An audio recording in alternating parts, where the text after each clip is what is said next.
A beacon in the storm, a quiet observer. In the sleepy town of Willow Creek, where the sun cast a golden glow over quiet streets and time seemed to linger like a lazy summer breeze, life unfolded at a gentle pace. The air carried the scent of freshly mown lawns and the faint aroma of coffee drifting from cozy kitchens. Tucked into the heart of Main Street was Millie's Diner, a modest establishment with faded red booths and a jukebox that hadn't worked in years. At the counter, on a worn stool by the window, sat Jack Bear Malone, nursing his third cup of black coffee. His leather jacket, adorned with patches from a life of wandering, lay draped over the counter, each stitch a testament to roads traveled and battles fought, some with fists, others with his own demons. Bear was not a man who invited casual conversation. His broad shoulders, weathered features, and tattooed arms gave him an air of quiet menace. Passers-by often averted their eyes, and whispers followed him like shadows, labeling him the biker type. But Bear didn't care. He preferred the solitude, the distance that kept the world at arm's length. Life had taught him that attachment was a risk, and pain was a frequent companion. So he watched the world from behind his coffee mug, content to observe without entangling himself in its messiness. Outside, Willow Creek hummed with small-town charm. Children darted across the park, their laughter weaving through the warm air like a melody. A young couple strolled hand in hand, pausing to admire the vibrant petunias in shopfront planters. The scene was so idyllic, so serene, that Bear could almost forget the unpredictability of life. He leaned back, resting an elbow on the counter, his gaze drifting to the window. His mind wandered through fragments of memory, dusty highways, fleeting friendships. Then, a sudden movement snapped him out of his reverie. A boy, no older than 10, sprinted toward the diner with a wild urgency that sent a chill through Bear's chest. The child's sneakers pounded the pavement, his face streaked with tears, his breath ragged. Something about his frantic pace screamed trouble, real trouble, not the petty dramas of childhood. Bear hesitated, his instinct to stay detached warring with a growing sense of concern. Maybe the boy was just upset over a lost toy or a playground spat. But as the child flung open the diner's door and stumbled inside, gasping for air, Bear knew this was something more. The diner fell silent, all eyes turning to the boy. He ignored the curious stares, his tear-filled gaze locking onto Bear with desperate intensity. Before anyone could speak, the boy rushed forward, clutching the edge of Bear's jacket with trembling hands. The room seemed to hold its breath. The clatter of dishes and hum of conversation fading into the background. Bear set his mug down, his rough exterior softening as he met the boy's eyes. Whatever this was, it wasn't trivial. The raw fear radiating from the child stirred something deep within Bear. A call to action he couldn't ignore. A cry for help. The boy's small hand clung to Bear's jacket, his knuckles white with desperation. His chest heaved, and his voice trembled as he struggled to speak. The diner's patrons watched, frozen, as the child's words cut through the silence like a knife. "My mom won't wake up." The 4 words hit Bear like a thunderbolt, heavy with a weight that no one could dismiss. They weren't just a plea for help. They were a cry from a child grappling with a reality too vast for his young heart. Bear's mind raced, piecing together the gravity of the situation. This wasn't a misunderstanding or an overreaction. Something was terribly wrong. Without hesitation, Bear slid off his stool and knelt to the boy's level. his towering frame shrinking to appear less imposing. "Hey, buddy," he said, his gravelly voice softening in a way that surprised even himself. "Take a deep breath, okay? You're doing great." A steady hand. As they waited for the ambulance, Bear focused on keeping Ethan calm. He knelt beside the boy, his massive hand resting gently on his shoulder. "Look at me, buddy," he said, his voice a low rumble of reassurance. Ethan's tear-streaked face turned toward him, and Bear offered a small smile. "You did good coming to get me. Real good. Now, we're gonna take care of your mom together. All right?" Ethan nodded, though his trembling betrayed his fear. Bear guided him to the couch, away from the distressing sight of his mother. "Tell me what happened before you came to the diner," Bear said, keeping his tone steady. "Did you notice anything strange today?" Ethan hesitated, his lower lip quivering. "She said her head hurt," he whispered. "Then she got real tired and went to lie down. I thought she was just sleeping, but when I tried to wake her," his voice broke, fresh tears spilling down his cheeks. Bear listened intently, his mind piecing together the clues. A headache, fatigue, unresponsiveness. The signs pointed to something serious, possibly medical.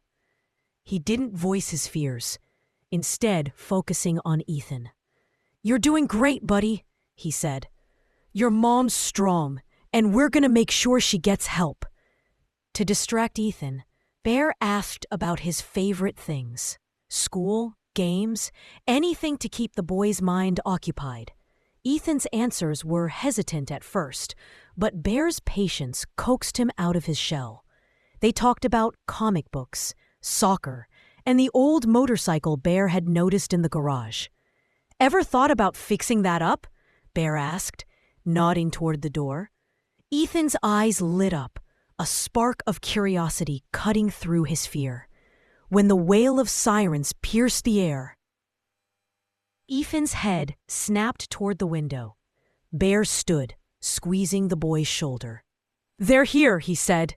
"Let's go meet them." He stepped outside to flag down the ambulance, his heart pounding, but his resolve unshaken. This wasn't just about helping a stranger. It was about being there for Ethan, who had placed his trust in him without hesitation. The paramedics moved with practiced efficiency, assessing the woman's condition and loading her onto a stretcher. Bear hovered nearby, answering their questions and keeping an eye on Ethan, who clung to his side. "Can I go with her?" Ethan asked, his voice breaking. "Yeah, buddy," Bear replied without hesitation. "We're going with her, you and me together." The relief in Ethan's eyes was palpable, though his fear lingered. Bear guided him into the ambulance, taking a seat near the edge to stay out of the paramedics' way. As the vehicle sped toward the hospital, Bear kept talking to Ethan, offering quiet words of encouragement to anchor the boy through the chaos. A vigil of hope. At Willow Creek General Hospital, the flurry of activity continued. Nurses whisked the stretcher through the emergency room doors, leaving Bear and Ethan in a sterile waiting area. The antiseptic smell and hum of fluorescent lights created an atmosphere of tension, but Bear refused to let it overwhelm them. He led Ethan to a row of plastic chairs, settling beside him with a reassuring presence. "Tell me about your mom," Bear said softly, breaking the silence. Ethan hesitated and began to share. He spoke of Sunday pancake breakfasts, her silly songs when she thought no one was listening, and her long shifts at a downtown diner to make ends meet. Each detail painted a picture of a woman who loved her son fiercely, despite the weight of her struggles. Bear listened, nodding and asking gentle questions, giving Ethan a space to feel heard. Hours dragged on, each minute heavy with uncertainty. Doctors provided updates. Ethan's mother, Sarah, was stable, but still unconscious. Tests revealed severe exhaustion, dehydration, and dangerously high blood sugar. likely due to untreated diabetes. Bear absorbed the information, his mind piecing together the challenges Sarah must have faced, working tirelessly, neglecting her health, carrying the burden of single parenthood. As dawn broke, casting a soft glow through the hospital windows, Ethan fell asleep against Bear's side, his breathing steady. Bear sat still, careful not to wake him, and felt a surge of purpose he hadn't known in years. He wasn't just a bystander anymore. He was an anchor, a steady presence for a boy who needed him. The realization stirred something deep within him, a sense of belonging he'd long thought lost. A new bond! Over the next few days, Bear became a constant presence at the hospital. Sarah regained consciousness after 2 grueling days in intensive care, her first concern not for herself, but for Ethan. "Where is he?" she whispered, her voice weak but urgent. Bear stepped forward, guiding Ethan to her bedside. "He's been here every day," Bear said gruffly, downplaying his role. Sarah's eyes filled with tears as she pulled Ethan close. "Thank you," she murmured to Bear, her gratitude unmistakable. He nodded, stepping back to give them space, but the weight of her words lingered. In the weeks that followed, Bear found himself drawn to Sarah and Ethan's lives. He visited often, bringing small gifts for Ethan, a toy truck, a superhero comic, and offering practical help to Sarah. He shared tips on managing diabetes, drawing from his own experiences of surviving on the road with little support. "You gotta take care of yourself, even when it's hard," he told her one afternoon, handing her a sandwich. "Trust me, I've been there." Ethan, initially shy around Bear, began to open up. The boy's curiosity and resilience won Bear over, and their bond grew through small moments. Fixing a leaky faucet, playing catch in the backyard, or working on the old motorcycle in Sarah's garage. One Saturday, Bear arrived with a toolbox, determined to get the bike running again. "Ever seen one of these up close?" he asked Ethan, patting the rusted frame. The boy's eyes widened with excitement. And for hours they tinkered together, Bear explaining each step with patience. When the engine roared to life, Ethan's cheers echoed through the driveway, and Bear couldn't help but grin. Sarah shared her story with Bear, revealing the struggles of raising Ethan alone, while juggling medical bills and long hours at the diner. She'd been too proud to ask for help, fearing judgment. Bear didn't judge. Instead, he connected her with community resources, helped her budget, and rallied his biker friends to pitch in with groceries and repairs.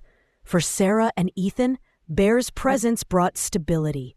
For Bear, it filled a void he hadn't realized existed. A family forged. Months passed, and Bear's role in their lives deepened. What began as a chance encounter evolved into something profound. A family not bound by blood, but by trust and shared resilience. Bear's once solitary life now revolved around weekends with Ethan and Sarah, teaching the boy how to ride a bike or sharing stories on their porch as the sun set. One autumn morning, Sarah invited Bear to a community barbecue, a thank you for all he'd done. The backyard buzzed with neighbors, friends, and even Bear's biker crew, drawn together by Sarah's warmth and gratitude. Ethan proudly showed off the restored motorcycle, declaring, "Bear fixed it." The crowd's admiration wasn't for the bike, but for the man who'd stepped into a crisis and stayed. At the barbecue, Sarah pulled Bear aside. "Ethan sees you as more than a friend," she said softly. "You're a father figure to him. I couldn't ask for a better role model." Bear shifted uncomfortably, unused to such praise. "I'm no dad," he muttered, "just a guy trying to do right." But Sarah's words struck a chord, reminding him that his past didn't define him. His actions did. As the evening wound down, Ethan approached Bear with a drawing.